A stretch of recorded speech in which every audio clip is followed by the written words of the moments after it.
오늘 또 복되고 거룩한 주님의 날 하이랑에 오신 목사님, 사모님, 그리고 그의 가정, 그리고 자녀들을 위해 또 직장과 사업장과 그리고 목회 현장에 그리고 마음에 계획한 모든 소원들 위해 하나님의 은혜와 평강이 함께하기를 간절히 바랍니다.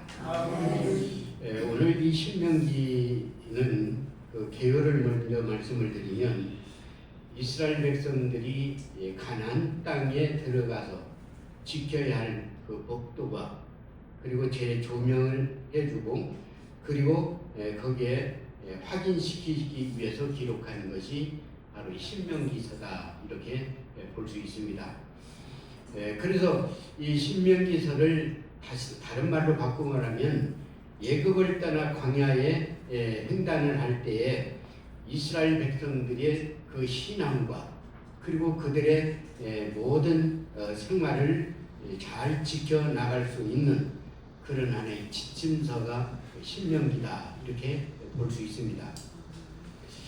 그래서 이스라엘 백성들에게 주신 이 신앙과 생활의 지침서는 특별히 신명기 32장, 33장, 34장은 신명기서의 결론 부분을 우리에게 말씀해 주고 있는데 그래서 이 결론 부분을 두 가지로 요약한다라고 하면 하나는 하나님이 어떤 분인가라고 하는 부분을 설명해 주고 있고 또 하나는 모세가 죽기 전에 각 지파에게 축복한 내용들을 말씀해 주고 있는 부분들인데 오늘 읽어드린 이 짧은 본문은 하나님이 이스라엘 백성들을 어떻게 지켜주고 있는가라고 하는 부분들을 우리에게 가르쳐주고 있습니다.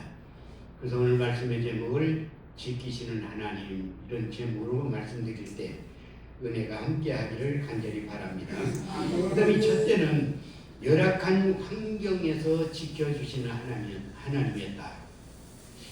어디든지 뭐 좋은 환경도 있겠지만은 대부분 보면 사람이 살아가는 데 있어서 열악한 환경들이 참 많습니다.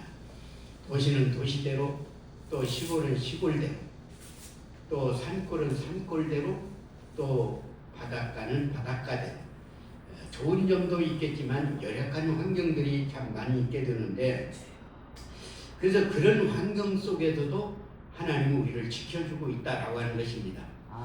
우리가 성의로 일주일 동안도 우리가 지나오면서 보면 뭐 좋은 환경 속에서도 우리가 살아왔지만 때로는 열악한 환경 속에서도 그럼에도 불구하고 우리를 건강 주셨고 우리가 잘 지켜주셨다.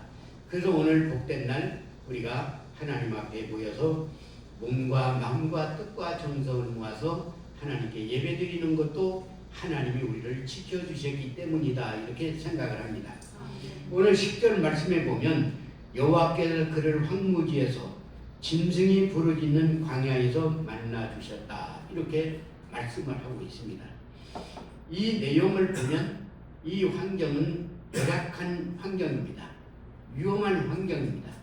좋은 곳이 아닙니다. 사람이 살만한 곳이 아니다라는 것을 우리에게 말씀해 주고 있는데 이스라엘 백성들이 이런 환경을 통과했던 그 광야는 사람이 거처하거나 통과하기 아주 힘든 그런 장소입니다. 어떻게 보면 광야 같은 거 어떤 경우에는 들짐승들이 우글거리고 그런 짐승들 때문에 사람들이 많이 죽기도 하고 그런 환경입니다. 이렇게 열악하고 위험천만한 광야를 횡단했던 이스라엘 백성들이 단 한 명도 목말라 죽었다는 기록도 없고 요즘 우리나라가 계속 더욱다 보니까 열사병이네 또 이렇게 일사병이네 이런 것 때문에 많이 사람들이 죽고 있는데 그런 광야에서도 일사병으로 죽었다는 기록도 없고 또 배고파 죽었다는 기록도 없고 추워서 얼어 죽었다는 기록도 없고 또는 맹수에 물려서 죽었다는 그런 기록도 없는 것을 보면 그런 열악한 환경 속에서 하나님은 이스라엘 백성들을 철저하게 지켜주셨다 하는 것을 우리가 알 수가 있습니다. 애굽에서 나왔던 그 세대는 광야에서 다 죽었습니다. 이들이 죽은 이유는 하나님을 배반하고 불순종했기 때문에 죽었지 황무지의 짐승 때문에 죽은 것은 아니었다라고 하는 것입니다. 그렇다고 보면 이 환경이 그 사람의 삶을 결정하는 것은 사실이지만 그러나 그것이 절대적인 요인이 될 수는 없다라고 하는 것을 우리가 이 말씀 속에서 우리가 깨달을 수가 있습니다. 중요한 것은 어떤 경우에서든지 하나님을 외면하면서 살아서는 안 된다. 어떤 환경 속에서든지 우리는 하나님을 믿고 의지하며 따르는 우리의 신앙이 필요하다는 것을 이 말씀 속에서도 우리가 깨닫게 됩니다. 그리고 하나님은 우리의 황무지와 또 짐승이 울부짖는 그 광야에 있다 할지라도 우리를 더 철저하게 지켜주시고 보호해 주셨다는 것을 우리가 알 수가 있는 것입니다. 그러므로 오늘 또 내일 또 앞으로 하나님이 우리를 눈동자같이 더 철저하게 지켜주실 하나님이심을 믿는 것입니다. 그다음에 두 번째는 구체적으로 지켜주시는 하나님. 구체적으로 10절 하반절에 보면 만나시고 호위하시며 구하시며 자기의 눈동자같이 지키셨도다 이렇게 말씀하고 있습니다. 여기서 만나주셨다라고 하는 것은 멀리 계시지 않고 가까이 계셨다는 것입니다. 그러니까 만나주시죠. 멀리 계시면 아무리 위급한 상황이다 할지라도 빨리 올 수가 없죠. 그러니까 여기서 만나시고라고 하는 것은 나와 가까이 계시는 하나님이다. 그런 의미가 있고 또 호위하시며 구하시는 이 말씀은 아주 전폭적으로 지켜주시다. 누구보다도 먼저 택한 백성들을 지키시는 하나님이다라고 하는 것을 우리가 깨닫게 되고 자기의 눈동자같이 지켜주신다고 하는 말은 완벽하게 지켜준다. 완벽하게. 우리 신체 구조를 보면 아주 모든 것이 자동 시스템으로 되어 있습니다. 그래서 어디 부딪히는 순간적으로 아프다 그걸 느끼잖아요. 그래서 우리 이 눈을 우리가 먼저 생각해 보면 눈은 아주 자동적으로 이제 하나님이 지켜주고 있다는 것입니다.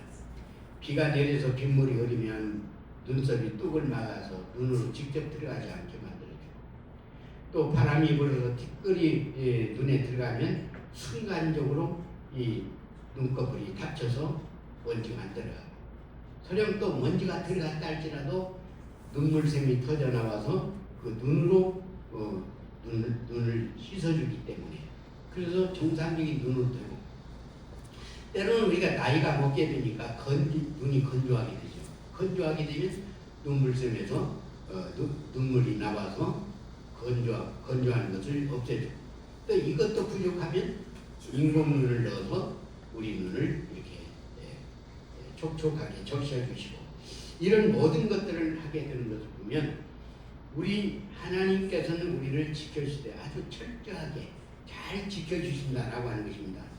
그래서 사람의 눈에는 30만 개의 회로가 있고 1억만 개의 신경세포가 우리 눈을 감싸고 있기 때문에 하나님이 철저하게 우리의 눈을 지켜주고 있다라고 하는 것입니다.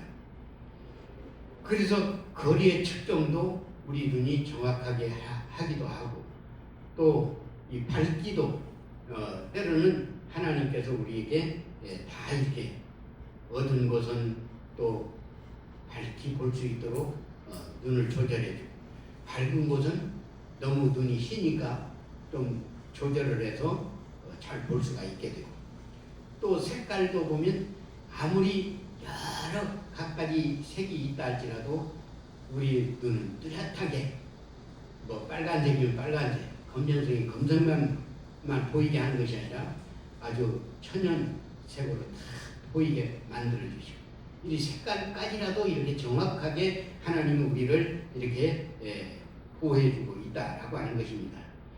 그래서 모든 신체의 기능이 완전 자동화가 되어 있지만 특별히 우리 눈에는 더 자동화가 되어 있기 때문에 개폐식이 자동적으로 되어 있어서 우리의 눈을 보호해주고 있다라고. 그래서 하나님이 우리를 지켜주시되 이렇게 눈동자와 같이 이 구체적으로 우리를 보호해 주시고 있다라고 하는 것을 우리가 볼 수가 있습니다. 그래서 하나님이 눈동자같이 지키신다는 것은 자기 눈을 보호하듯이 철저하게 또 완벽하게 우리를 지켜주고 있다라고 하는 말씀을 우리에게 주고 있는 것입니다. 그러면 하나님은 당신의 눈을 보호하듯이 우리가 어디 가든지 무슨 일을 하든지 어떤 상황에 처해 있든지 보호해 주시는 하나님이다 하는 것을 우리에게 말씀해 주고 있습니다. 그 다음에 세 번째는 홀로 인도하시는 하나님이시죠. 홀로 인도하시는 하나님. 11절 말씀해 보니까 여호와께서 홀로 그를 인도하셨고 그와 함께한 다른 신이 없었도다. 이렇게 말씀하고 있어요.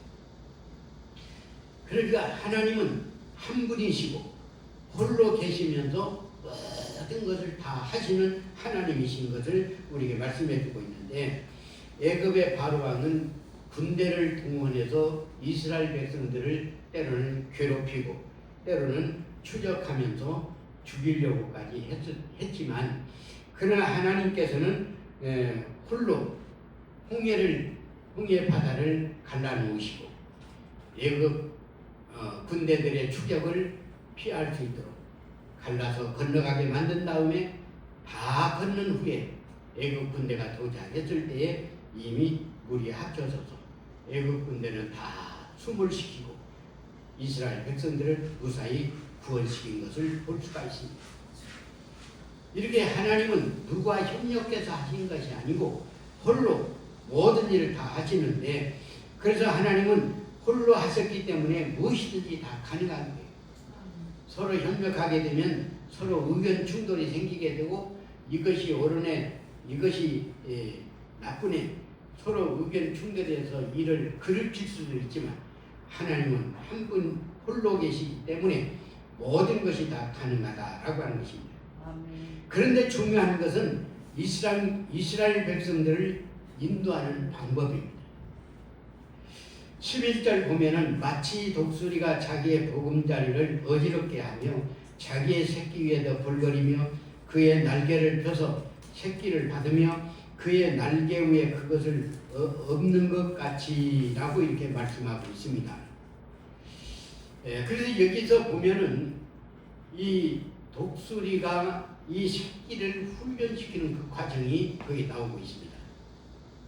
그래서 독수리가 훈련을 시킬 때는 이렇게 새끼 때는 오히려 그 우리에서 떨어뜨린다고 그러죠. 떨어뜨리면 그 새끼가 바닥바닥거리면서 살려고 발버둥 칠 때 독수리가 그 위에 날개를 펴서 엎는 것처럼 그렇게 구하고 그리고 훈련을 시킨다.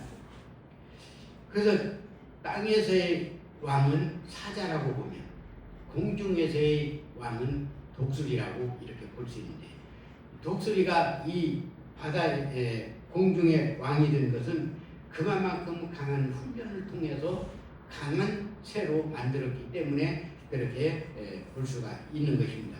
그래서 어떤 새든지 이 독수리 앞에서는 꼼짝 못하는 것을 우리가 보게 됩니다. 그래서 하나님은 홀로 한 분이십니다. 또 영광도 홀로 받으십니다. 또 지키시고 힘주시는 분도 바로 하나님이십니다. 그리고 우리가 인생을 살아가고 신앙생활을 해 나가다 보면 보금자리가 때로는 흔들릴 때도 있어요.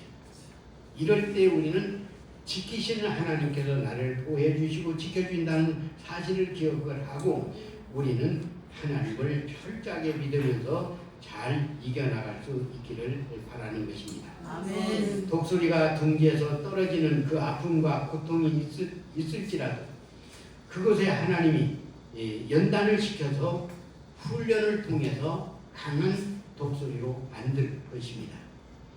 그래서 하나님은 독수리 새끼를 훈련시키듯이 또 지휘관이 병사들을 훈련시키듯이 감독이 선수들을 훈련시키듯이 여기서 합격을 하게 되면 훌륭한 독수리가 되고 또 여기서 합격을 하게 되면 훌륭한 병사가 되고 여기서 합격을 하게 되면 훌륭한 선수가 되는. 그래서 우리는 하나님께서 지켜주시고 보호해 주신다는 사실을 기억하고 우리는 항상 하나님 믿고 의지하면서 내게 주어진 일 성실히 잘 감당하면서 앞으로의 삶이 더 행복하고 기쁘고 즐거운 귀한 믿음의 생활이 되기를 주님의 이름으로 축원합니다. 기도드립니다. 하나님 감사합니다.